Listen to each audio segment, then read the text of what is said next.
స్నేహితులారా, ఈ సమయాన్ని బట్టి దేవునికి వందనాలు తెలియజేస్తున్నాను.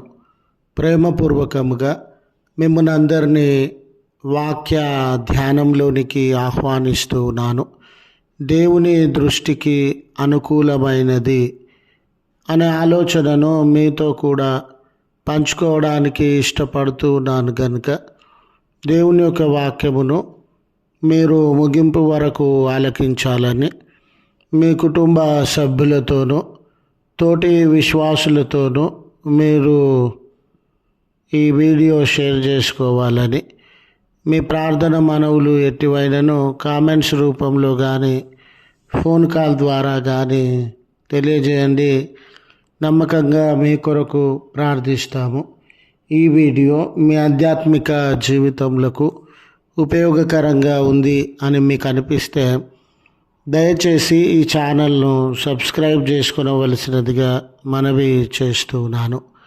స్నేహితులారా, మనందరి జీవితాలలో మనము జీవించుచు ఉన్న క్రైస్తవ జీవితంలో పాటించుచు ఉన్న విలువలలో నెరవేర్చుచు ఉన్న బాధ్యతలలో దేవునికి అనుకూలమైనటువంటిది ఏమిటి, దేవునికి ఆయన దృష్టికి మంచిది అనిపించినటువంటిది ఏంటిది అనే ఆలోచనను గావించినటువంటి వారంగా ఉండినట్లయితే, స్నేహితులారా, ప్రజలందరి కొరకు మన చుట్టూ ఏ వర్గము వారైనా ఉండని, ఏ గుంపు వారైనా ఉండని, ఏ విశ్వాసమునకు సంబంధించినటువంటి వారైనా ఉండని, ఏ సాంప్రదాయములను పద్ధతులను పాటించేటటువంటి వారైనా ఉండని,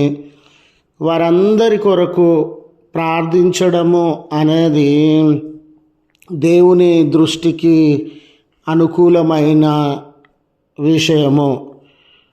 ప్రార్థన అనగానే మనలో చాలామందిమే మన కొరకు, మన కుటుంబంలో కొరకు, లేదా మన రక్త సంబంధికుల కొరకు, స్నేహితుల కొరకు, మనం ఎరిగి ఉన్నటువంటి అక్కర కలిగినటువంటి మన బంధువులు, ఇరుగు పొరుగు వారి కొరకు, క్రైస్తవ సంఘముల కొరకు ప్రార్థించేటటువంటి వారంగా ఉంటాం.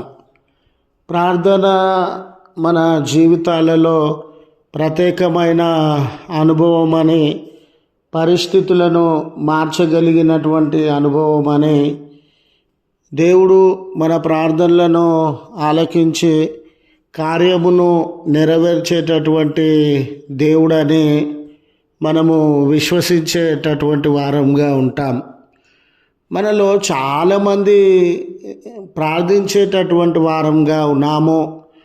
ప్రార్థన అభ్యాసము అనేది మన జీవితాలలో ఉంది అనే మాట వాస్తవమైనటువంటి మాట.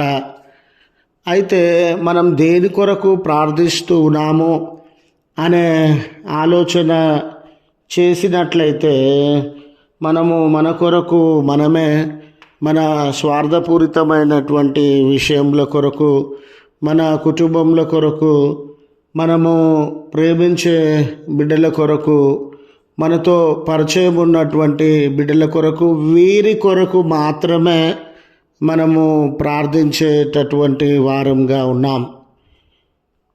వీరిని కాదని బయటి ప్రపంచము, లేక దేవుణ్ణి ఎరగనటువంటి జనాంగము, ఇతర విశ్వాసములకు సంబంధించినటువంటి జనాంగము, మనకు పరిచయం లేనటువంటి ప్రజలు, వీళ్ళ కొరకు మనము ప్రార్థించడంలో వెనుకబడినటువంటి వారంగా ఉన్నాం. అయితే మనమందరము, మన సమాజములు, మన సంఘములు అందరూ నెమ్మది కలిగి జీవించేదానికి ఒక మార్గాన్ని, ఒక అవకాశాన్ని దేవుడు మనకు తెలియజేస్తున్నటువంటి దేవుడుగా ఉన్నారు. మీరు నెమ్మది కలిగి జీవించాలని అంటే అందరి కొరకు ప్రార్థన చేయండి. వారు ఏ మతమైనా, ఏ కులమైనా, ఏ జాతి అయినా, ఏ విశ్వాసమైనా, ఏ ప్రాంతమైనా, ఏ భాష అయినా, ఏ ఆచార వ్యవహారాలు సాంప్రదాయాలకు సంబంధించినటువంటి వారైనా వారందరి కొరకు మీరు ప్రార్థన చేయండి. అప్పుడు ఈ సమాజము నెమ్మదిని అనుభవించే సమాజంగా ఉంటూ ఉన్నది. ఆనాటి తిమోతి కాలంలో కానివ్వండి, పౌలు గారి కాలంలో కానివ్వండి, అప్పుడున్న ప్రభుత్వాలు, వ్యక్తులు, రాజులు, అధికారులు క్రైస్తవ్యాన్ని తప్పుగా అర్థం చేసుకున్నటువంటి దినాలు. క్రైస్తవ్యాన్ని వారు వ్యతిరేకించినటువంటి దినాలు. క్రైస్తవులను అనేక ఇబ్బందులకు, శ్రమలకు గురి చేసినటువంటి దినాలు. అలాంటి సందర్భంలో దేవుడు పరిస్థితులను మార్చగలిగినటువంటి వాడని, దేవుడు అనుకూలమైనటువంటి హృదయములను మనుషులకు అనుగ్రహించగలిగినటువంటి దేవుడని మీరందరి కొరకు ప్రార్థన చేస్తే ఈ సమాజము ఏ తారతమ్యము, విభేదము, కలహము, దాడి, పరస్పర హేళన, పరస్పర హింస లేకుండా నెమ్మది అనుభవించగలుగుతుంది అనే ఆలోచనను పౌలు గారు తెలియజేస్తూ ఉన్నారు. కనుక మనకు అందరికీ ప్రార్థించే అభ్యాసం ఉందండి.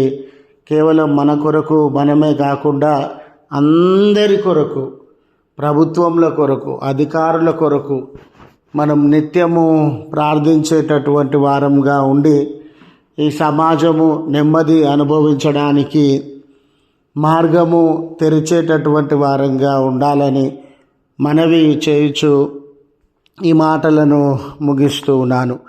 ప్రార్థించుదము. కృపగల తండ్రి, ప్రేమగల మా దేవ, నీ పరిశుద్ధ నామమునకు కృతజ్ఞతలు, స్తోత్రములు చెల్లిస్తూ ఉన్నాం. మేము మా కొరకు మేమే కాక మా వారి కొరకు మేమే బంధువులని, కుటుంబములని, రక్త సంబంధికులమని ఈ స్వార్థపూరితమైనటువంటి ప్రార్థనా విధానాన్ని గాక ప్రజలందరి కొరకు, వారు ఏ వర్గము వారైనా, ఏ ప్రాంతం వారైనా, ఏ జాతి వారైనా అందరి కొరకు ప్రార్థించగలిగిన గొప్ప దర్శనాన్ని మాకు అనుగ్రహించుమని, అయ్యా ఆ రీతిగా అందరి నెమ్మది మేలు కోరే బిడ్డలంగా జీవించుటకు మమ్మను మీ పరిశుద్ధాత్మతో నింపి నడిపించుమని, ప్రభువా ఈ ప్రార్థనలో ఏకీభవించుచు ఉన్న బిడ్డలను మీరు అంగీకరించి మేలును, సహాయాన్ని దయచేయమని క్రీస్తు పేరట వేడుకొనుచు నాము తండ్రి. ఆమెన్. తండ్రి, కుమార, పరిశుద్ధాత్మ త్రియేక దేవుని దీవెన తోడై ఉండి మనలను కాపాడునుగాక. ఆమెన్.